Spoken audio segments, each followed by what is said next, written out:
कृष्णाय वासुदेवाय हरे परमात्मने प्रणतक्लेशनाशाय गोविंदाय नमो नमः। श्री कृष्णाय नमः। आज हम शास्त्री प्रथम वर्ष के सभी छात्रों का इस कक्षा में स्वागत करते हैं और शास्त्री प्रथम वर्ष के साहित्य दर्पण के अंदर प्रथम परिच्छेद में हमने काव्य का प्रयोजन के विषय में गत दिवस पढ़ा। आज हम आचार्य विश्वनाथ कृत, क्योंकि जो साहित्य दर्पणकार विश्वनाथ है उन्होंने अपने काव्य का लक्षण है उसका लक्षण काव्यम रसात्मकम काव्यम रसात्मकम काव्यम ये प्रतिपादित किया। लेकिन इस रसयुक्त काव्य लक्षण की प्रतिस्थापना करने से पहले जितने भी काव्य लक्षण हैं अन्य कवियों के अन्य आचार्य के जो काव्य लक्षण हैं उनको तर्क संगत रूप से खंडन करके और फिर अपने काव्य लक्षण की स्थापना साहित्य दर्पण के अंदर की। तो सबसे पहले उन्होंने साहित्य दर्पण में आचार्य मम्मट का, क्योंकि सर्वमान्य जो ग्रंथ है साहित्य का वो आचार्य मम्मट का काव्य प्रकाश है और उस काव्य प्रकाश में का जो काव्य लक्षण है उस काव्य लक्षण का खंडन विश्वनाथ ने किया। उन्होंने कहा कि जो उन्होंने काव्य लक्षण जो बताया है उस काव्य लक्षण में क्या दोष है और वो काव्य लक्षण साहित्य शास्त्र में क्यों नहीं ठीक है, समीचीन है। उनका काव्य लक्षण क्या है? आचार्य विश्वनाथ ने अपने काव्य लक्षण में कहा कि तद दोषो, जो मम्मट ने कहा कि तद दोषो सगुणो वर्णलंकृति पुनर्क्वापि, तद दोषो सगुणो वर्णलंकृति पुनर्क्वापि। अब इसमें तद अदोषो शब्दार्थो, तद अदोषो शब्दार्थो सगुणो वर्णलंकृति पुनर्क्वापि। अब इसी में तीन विशेषण है। इसमें तीन विशेषण क्या है? तद अदोषो, अदोषो ना दोष रहित, दोष से रहित, जो श्रुति कटु इत्यादि दोष होते हैं काव्य के अंदर वो श्रुति कटु वाले दोष से रहित ऐसा शब्दार्थ समूह है।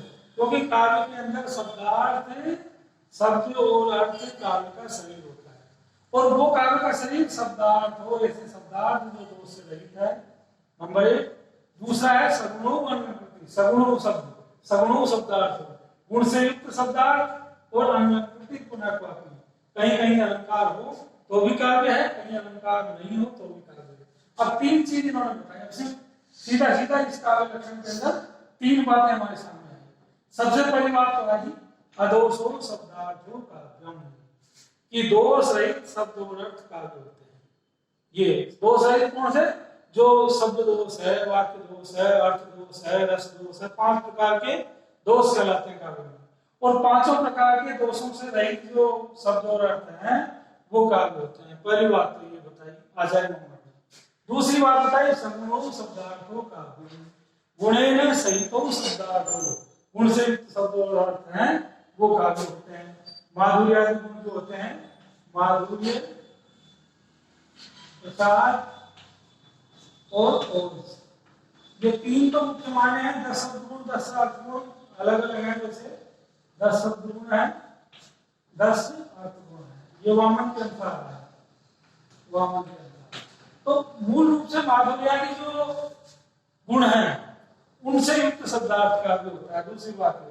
तीसरी बात कही है अनलंकृति पुनर्क्वापि, कि कहीं अलंकार हो तो भी काव्य है और कहीं अलंकार नहीं हो तो भी काव्य, स्पष्ट रूप से। अब ये तीन बातें आई, इन तीनों का खंडन आचार्य विश्वनाथ क्या करते हैं देखिए। सबसे पहला है अदोषो शब्दार्थो काव्य, दोष रहित शब्द और अर्थ काव्य होते हैं। तो इसका खंडन उन्होंने किया। सबसे पहले का खंडन है, उन्होंने कहा कि उदाहरण देकर के न्यक्कारो रेमेयो मे यदरयस्तप्राप्यसो तापसे सोपत्रेव निहन्ति राक्षसकुलं जीवत्य हो रावण दिग्दिग शक्रजितं प्रबोधितोता किं कुंभकर्णेन वा स्वर्गग्राम मटिका विलुण्ठनवतो सूने किमे। अब इसे का पहले बार देख लीजिए सीधा सीधा। अर्थ क्या है? न्यक्कारो रेमेयो मे यदरय, रावण जो है अपने प्रजाजनों से या स्वयं स्वयं को धिक्कारता हुआ कह रहा है कि नकार ना मुझे धिक्कार है। क्यों धिक्कार है? कि अयम एव मे अरय, अरय शब्द नाम शत्रु, मेरा जो शत्रु है वो अयम एव, यानी इस लंका में विद्यमान है, कहीं बाहर नहीं गया। एक तो इस बात का धिक्कार है। दूसरा धिक्कार क्या है? तत्राप्यसौ तापस, फिर वो शत्रु है, शत्रु तो है तो कोई राजा होना चाहिए या कोई योद्धा होना चाहिए, कोई पराक्रमी होना चाहिए। इसलिए धिक्कार है कि वो केवल मात्र तपस्वी है, तपस्वी राम है, वो मेरा शत्रु। तत्रापि असौ तापस है, तत्रापि वो भी तपस्वी है। तीसरी बात क्या कही? सोपी अत्रैव नियंति राक्षसम, और वो राम क्या कर रहा है? अत्रैव नाम इसी लंका के अंदर, लंका में रहते हुए राक्षस कुल का नाश कर रहा है। तीसरी बात है। फिर जीवत प्रभु रावण है, फिर धिक्कार कर रहा है कि ना फिर भी रावण जीवित है, बड़े दुख की बात है। दिग दिग सकृतम प्रबोधित होता, प्रबोधित होता दिग दिग सकृतम, सकृत कहते हैं इंद्र पर विजय प्राप्त करने वाला मेघनाथ, और वो मेघनाथ भी जीवित है, उसको भी धिक्कार है, क्योंकि उसने इंद्र पर विजय प्राप्त कर ली, समस्त 10 दिशाओं की विजय प्राप्त कर ली, और ये राम से नहीं जीत पा रहा।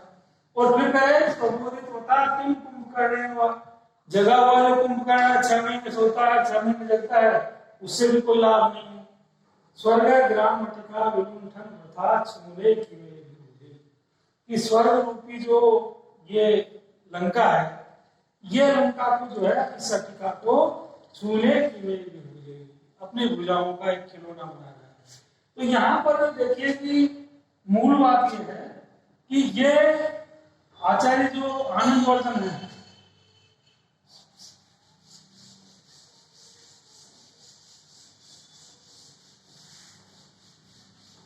आचार्य आनंदवर्धन जो ध्वनिकार है, ध्वनिकार आनंदवर्धन है, आनंदवर्धन,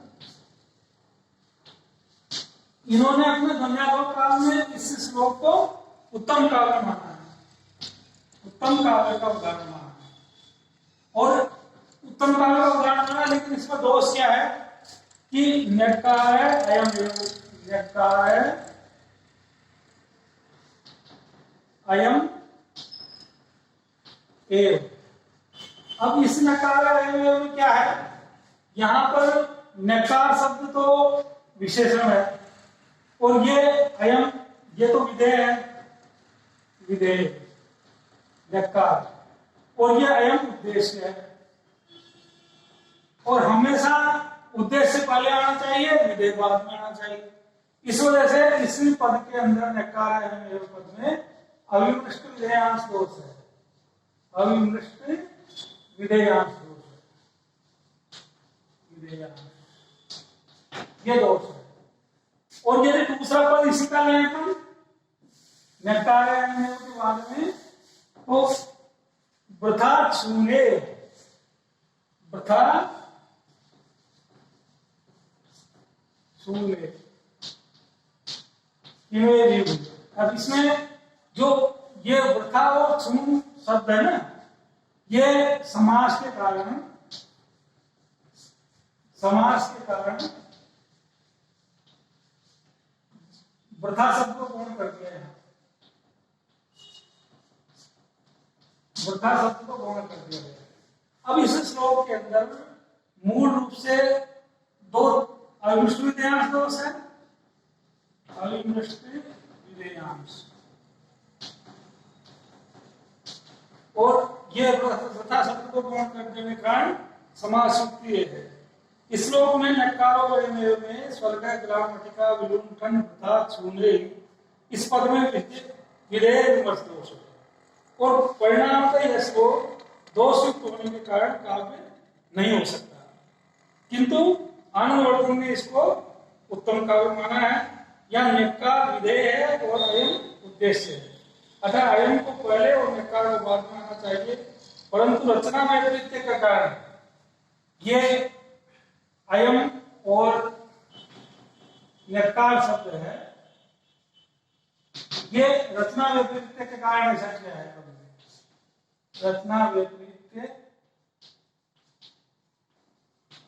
ये कारण कि श्लोक को सही ढंग से व्यवस्थित करने के लिए उद्देश्य को पहले लिया है, विधेय को पहले लिया है, उद्देश्य को बाद में लिया है।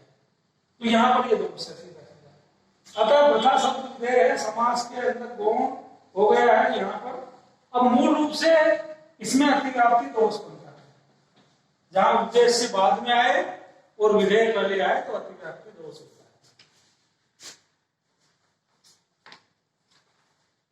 अब हम इस पर विचार करते हैं कि जब इन्होंने ये कर दिया कि सीधा सीधा कि ये तो उत्तम काव्य का उदाहरण है और ये कहते हैं कि ये दोषयुक्त है, और दोषयुक्त काव्य कैसे होगा, ये बात विश्वनाथ कहते हैं और आनंदवर्धन कहते हैं कि उत्तम काव्य है। तो हम ये मान लेते हैं सीधा सीधा कि जहां पर दोष है, जिस जगह दोष है ना उसको छोड़ दें, बाकी तो उत्तम काव्य होगा, उत्तम काव्य हो जाएगा। और जहां दोष नहीं है उत्तम काव्य हो जाएगा, दोष है वो काव्य हो जाएगा, ऐसा मान ले। ननु कश्चित् देवांशो अत्र दुष्टः न पुनः सर्वोपीति। भाई ऐसा मान लेते हैं कि भाई थोड़ा सा इसमें दोष है, किसी में दोष नहीं है, तो उसे ये मान लें। यत्रार्थो यत्रां से दोष है स अकाव्यत्व प्रयोजक है। यत्र स ध्वनि उत्तम काव्यत्व, जहां पर दोष है वो तो अकाव्यत्व हो जाएगा, काव्यत्व हो जाएगा, और जहां दोष नहीं है वो उत्तम काव्य हो जाएगा। यदि ऐसा मानते हैं तो भी काव्य लक्षण सिद्ध नहीं हो रहा, फिर भी इसे काव्य लक्षण नहीं मानेंगे। तो यहाँ पर ये कहते हैं कि इन दोनों ही इत्यांशाभ्याम उभयतः आकृष्यमाणम इदं काव्यम अकाव्यम भविष्यति, कि काव्य होगा अथवा अकाव्य होगा, इस बात के लिए हम इसे नहीं मान सकते। अतः अत्र कश्चित् देवांश श्रुति दुष्टादयो दोषा दूषयन्तः दोषा किम तर्हि सर्वमेव काव्यम।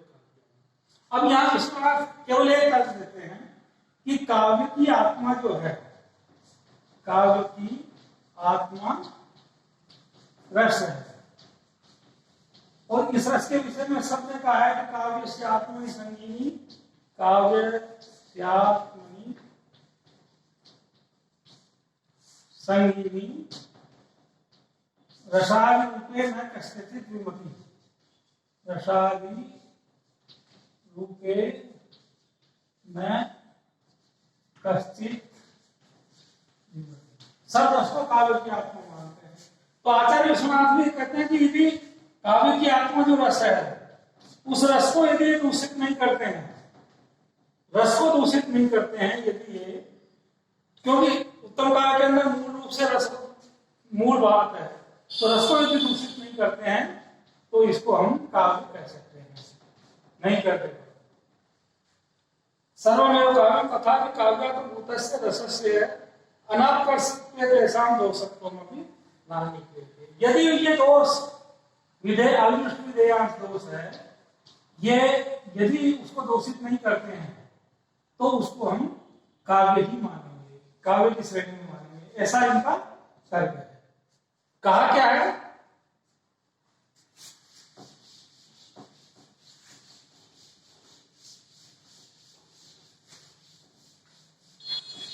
जैसे कहा है काव्य में, ध्वनि काव्य में खुद भी कहा है, ध्वनि काव्य ने स्वयं प्रतिपादित श्रुति दुष्टा दयो दोषा, श्रुति दुष्टा दयो दोषा अनित्या ये दर्शिता ध्वन्यात्मन्येव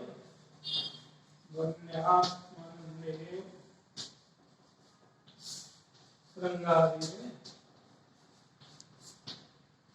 ते हेया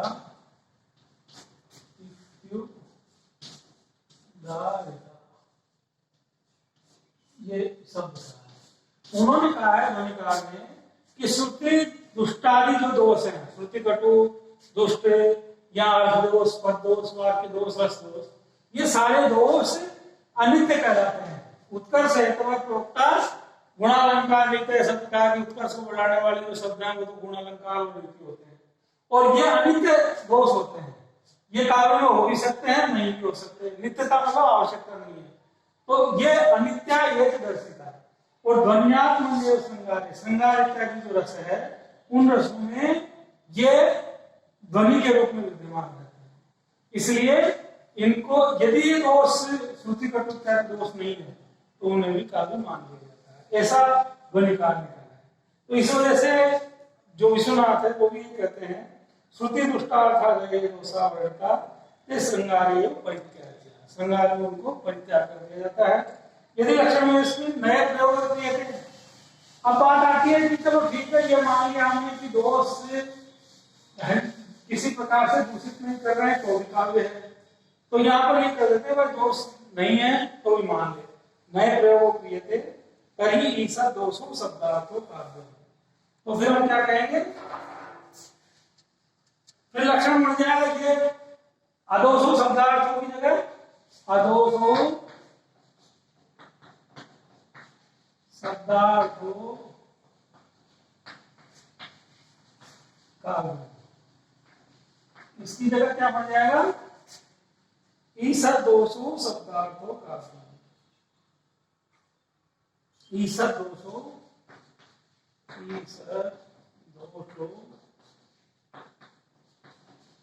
शब्दार्थों काव्य, ये लक्षण है।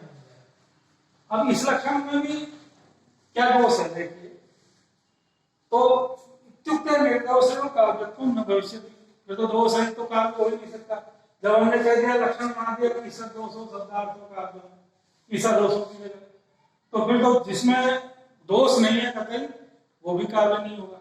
तो इसी स्थिति में क्या हुआ, सती समन्वय ईसा दोषो चेत इत्यादि काव्य लक्षण अवाच्य, तो ये भी नहीं कह सकते। तो सीधी सीधी उन्होंने कहा है, विश्वनाथ ने क्या कहा, विश्वनाथ ने कहा है ईटान विद्ध रत्नादि, ईटान विद्ध रत्नादि साधारणेन काव्य दुष्टेष्वपि मता यत्र दुष्टेष्वपि मता यत्र प्रसाद्य नुब्रह्म स्फुट। ये उन्होंने कहा कि जिस प्रकार से रस के अंदर रस की प्रतीति स्फुट रूप से होती है, उसी प्रकार से एवं प्रकार में यत्र रस से स्फुट प्रतीति जायते तत्र कीटान विद्ध रत्नादि सदृशे। जिस प्रकार से कीड़े इत्यादि के द्वारा काटा हुआ रत्न कोई मणि, वो उस मणि को कीड़े के द्वारा काटे जाने पर भी मणि कहा जाता है, उसी प्रकार से दुष्टत्व इत्यादि दो दोष हैं यदि काव्य में नहीं है और रस की स्पष्ट प्रतीति हो रही है तो वो काव्य ही कहलाएगा। इसलिए किसी भी प्रकार से दोषे सभी दोषे सम्मति काव्यत्वम एवं, तो उसे भी हम काव्य ही कहेंगे, काव्य ही कहेंगे। तो मूल बात यह है कि जहां पर रस की स्पष्ट प्रतीति होती है और दोष अपनी दोषकता को सिद्ध नहीं कर पाते तो ऐसे शब्द और अर्थ काव्य है। रस की प्रतीति कराने वाले, रस की प्रतीति कराने वाले शब्द और अर्थ काव्य होते हैं, शब्द और अर्थ काव्य होते हैं। ये लक्षण सिद्ध किया कि अदोषो शब्दार्थों काव्य तो है लेकिन दोष युक्त नहीं होना चाहिए। परम काव्य लक्षण इसमें अदोषो पदे, लेकिन इस अदोषो पद में ये जो अदोषो पद है, इस अदोषो पद में अतिव्याप्ति दोष रहेगा, अतिव्याप्ति दोष रहेगा। तो ये पहला लक्षण होगा। इन्होंने कहा कि अदोषो शब्दार्थो काव्यम, इसमें जो दोष होते हैं वो दोष रस के लिए दूषक नहीं होना चाहिए, रस के लिए दूषक नहीं होना चाहिए। बाकी दोष है और वो किसी प्रकार से रस की हानि नहीं कर रहे हैं तो जो है वो काव्य होने लगेगा। अदोषो शब्दार्थो काव्य, ये विश्वनाथ ने कहा। ये पहला खंड है। अब दूसरा आता है सगुणो शब्दार्थो काव्य। कितने मिनट? 15 हो तो ठीक है, नहीं तो 20 के हो। चलो हम ये सगुणो शब्दार्थो काव्य का ये चैप्टर कर लेंगे दोनों विषय।